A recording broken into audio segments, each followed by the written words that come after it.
When someone loses a child, the world splits in two, the one everyone else is in and the one they are left in.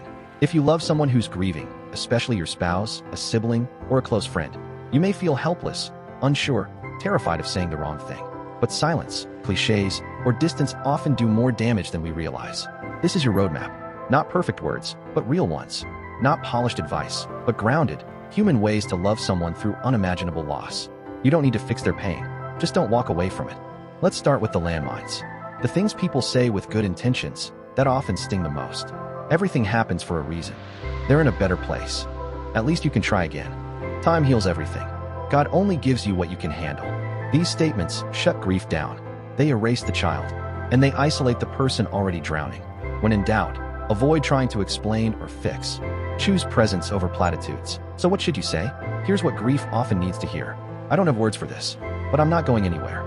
What's their name? I'd love to hear about them when you're ready. This must feel like 1,000 kinds of pain. You don't have to go through it alone. Would it be okay if I just sat here with you? I'm not expecting you to be okay. You don't have to protect me from your grief. If your heart could speak today, what would it say?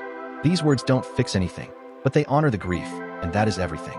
Grief doesn't just need words, it needs action. Speak their child's name. It's not a trigger, it's a reminder they mattered. Text something small, thinking of you, or I'm lighting a candle for loved one's name today. Acknowledge dates, due dates, birthdays, holidays, the day they said goodbye, even if it's been years. Show up with practical care. Drop off a meal with instructions. Offer laundry help or pet care. Say, I'm coming over with coffee unless you say no. Symbolic gestures matter too. A letter addressed to the baby or child. A handmade item. A stone placed at their favorite tree. Grief remembers everything.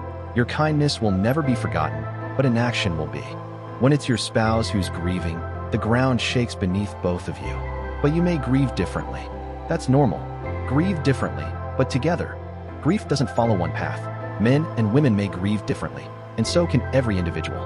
That's okay. Don't assume silence means strength, and don't mistake tears for weakness. Grief doesn't ask for strength, it asks for presence. Try a weekly check-in. What was the hardest part of this week for you? What memory is hitting you the most right now? You don't always have to talk. Sometimes holding hands in silence says everything. Create space for your grief together and apart. Write letters to your child. Light candles together. Cry without apologizing. The relationship may feel like it's breaking, but sometimes it's just trying to reform in the aftermath. Grief is not something to fix. It's something to carry, with love, with patience, with presence. You don't need perfect words. You just need to stay. Speak their name. Show up when others have stopped. Sit in the silence when they can't find air. That's how you love someone through the loss of a child. Not with answers, but with unwavering presence.